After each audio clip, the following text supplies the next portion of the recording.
మల్లోపారి petrol rate తగ్గింది. Litre మీద ₹1.85 తగ్గించారు.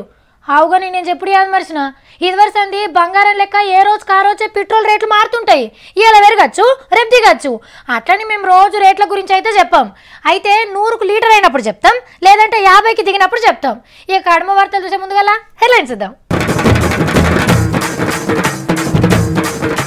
రమ్మంటున్న కొత్త ఆఫర్లు, జిఎస్టీ దెబ్బకు భారీ డిస్కౌంట్లు,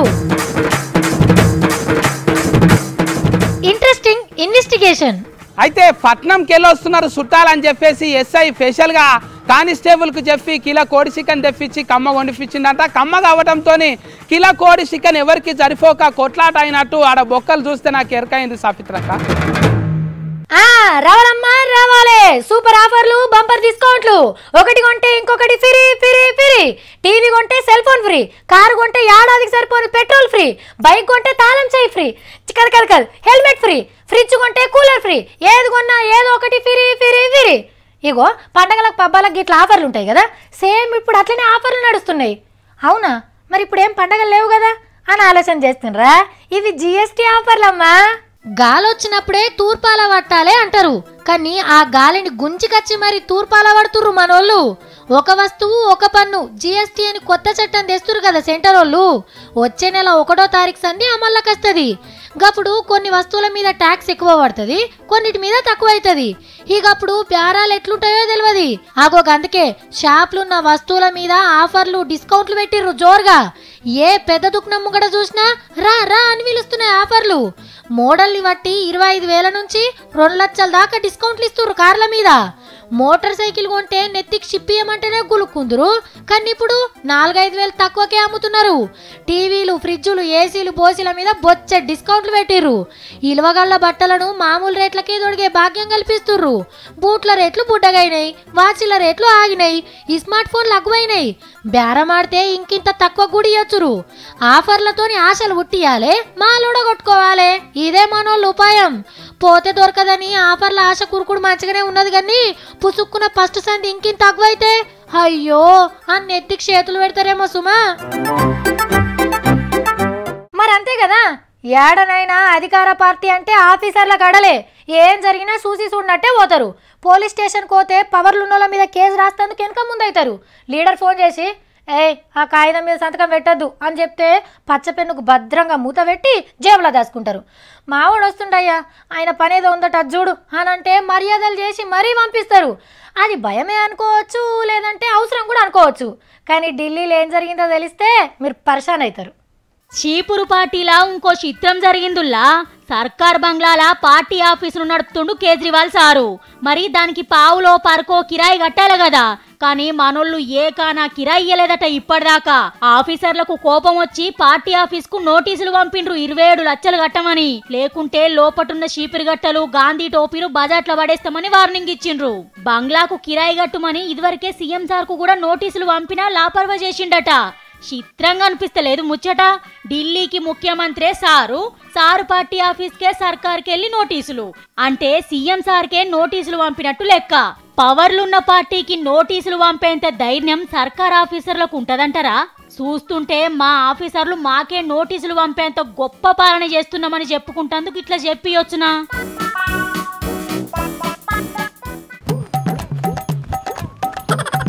హలో సాఫిత్రక్క, సత్తిగాడు ఇప్పుడే సిద్దిపేట జిల్లా కుకునూరుకు పోయి వచ్చిండు తాజా సమాచారం కొరకు. నేను ఏడుకు తోలుతూ నువ్వు ఏడుకోయినవురా? కుకునూరు ఎందుకు పోయినావు? మరి అక్కనే చూసినట్టయితే ప్రభాకర్ రెడ్డి, శిరీష మరణాల మీద తాజా పరిణామాల మీద ఇన్వెస్టిగేషన్ చేసి వచ్చిన. అవునా, నువ్వేం ఇన్వెస్టిగేషన్ చేసి వచ్చినవురా? రాజీవ్, శ్రవణ్, శిరీష కుకునూరు ఎస్ఐని గల్వనికి పోయేటప్పుడు రోడ్ పక్క పోతే ఏమన్నా వరేసుకుని రా అంట అని మొత్తం తిరిగి చూసిన. ఇదేమి ఇన్వెస్టిగేషన్ రా? రోడ్ పక్క కాళ్ళు ఎందుకు ఆగుతారు, వాళ్ళు ఏం బారేసుకుంటారా నువ్వు చూసినావు?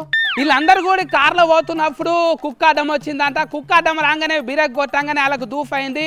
దూఫ్ అయినప్పుడు చుట్టుపక్కల ఏమైనా ఉన్నాయని చూస్తే బార్ ఉన్నదంట. బార్లోకి పోయి ఒక నీళ్ళ బాటిల్ అంటే ఆ నీళ్ళ బాటిల్తో పాటు మందు కూడా ఫ్రీగా ఇచ్చిందట. ఆ మందు కీస కూడా ఆడ ఖాళీ పడి ఉన్నది.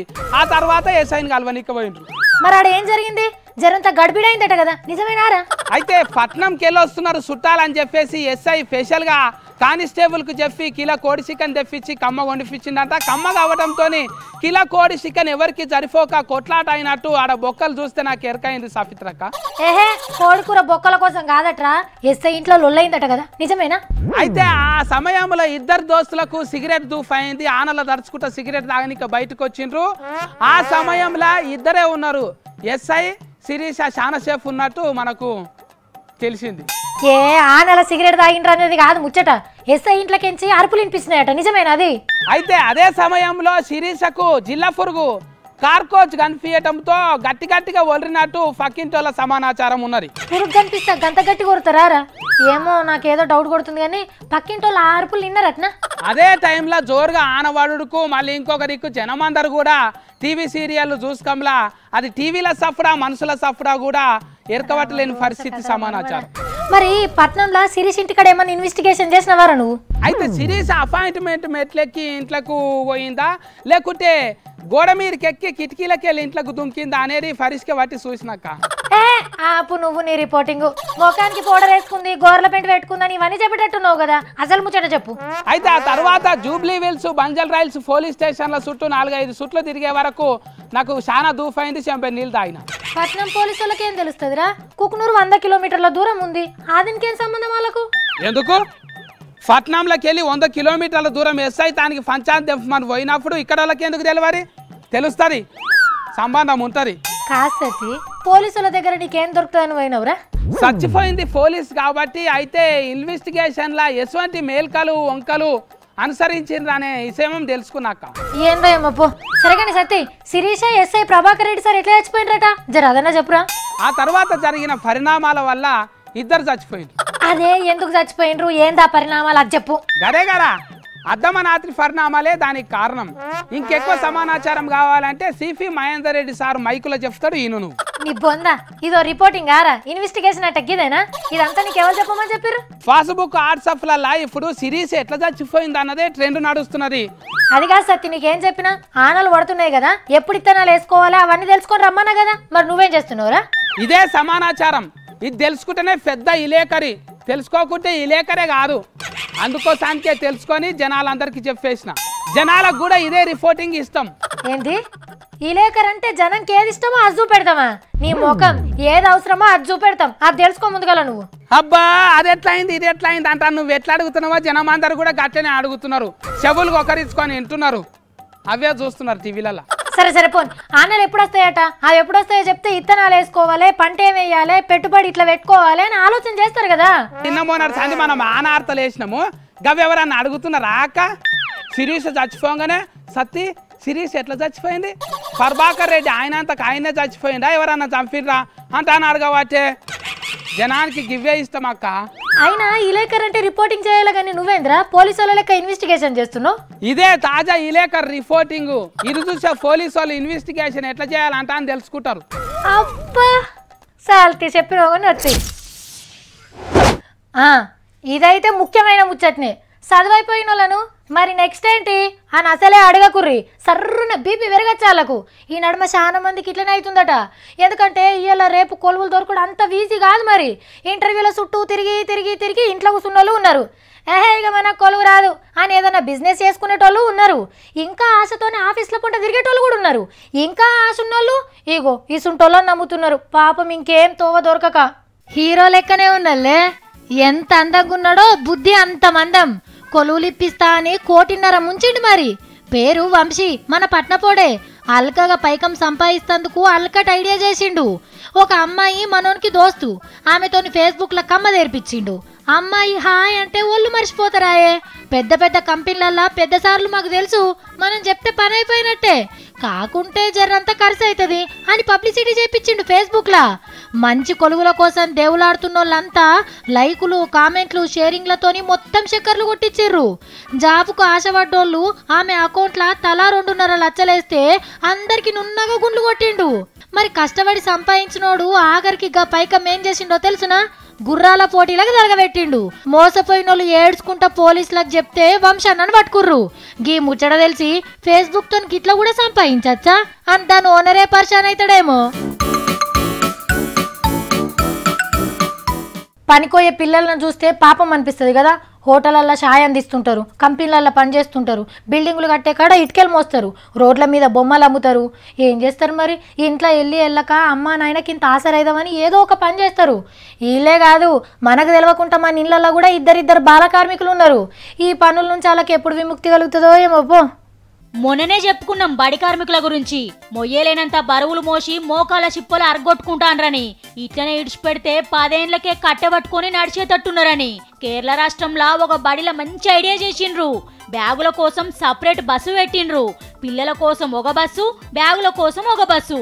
బస్సుల రానోళ్ళు కూడా బస్సులో బ్యాగులు వేయొచ్చు. బడికి నడుచుకుంటూ పోయి ఆడ తీసుకోవచ్చు. ఇక పోరగాళ్ళు మంచిగా ఉత్త చేతులు ఊపుకుంటూ పోతే అయిపోతుంది.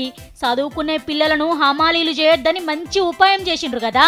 ఇక ఉత్తరప్రదేశ్ లా శనారం బ్యాగులు లేకుంటేనే బడికి పోవాలి. ఎందుకంటే ఈరోజు చదువు చెప్పరు, ఆటలు పాటల ప్రోగ్రాంలు పెడతారు ఈ స్కూల్లో. ఇక గుజరాత్ రాష్ట్రంలో 3 రోజులు కొన్ని పుస్తకాలు, ఇంకో 3 రోజులు ఇంకో కొన్ని పుస్తకాలు తీసుకుపోయే రూల్ పెట్టిండ్రు. ఇట్లయితే బ్యాగు బరువు సగమే ఉంటది కదా. లేకుంటే ఎందుల్లా ఏలడంత లేని ఎల్కేజీ పోరళ్లకు 7 కిలోల బ్యాగా, పెద్దోళ్లకు 20-25 కిలోల ఒయ్యులు.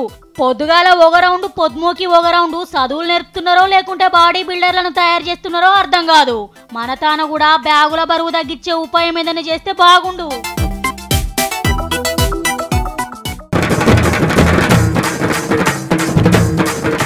రమ్మంటున్న కొత్త ఆఫర్లు, జిఎస్టీ దెబ్బకు భారీ డిస్కౌంట్లు, ఇంట్రెస్టింగ్ ఇన్వెస్టిగేషన్.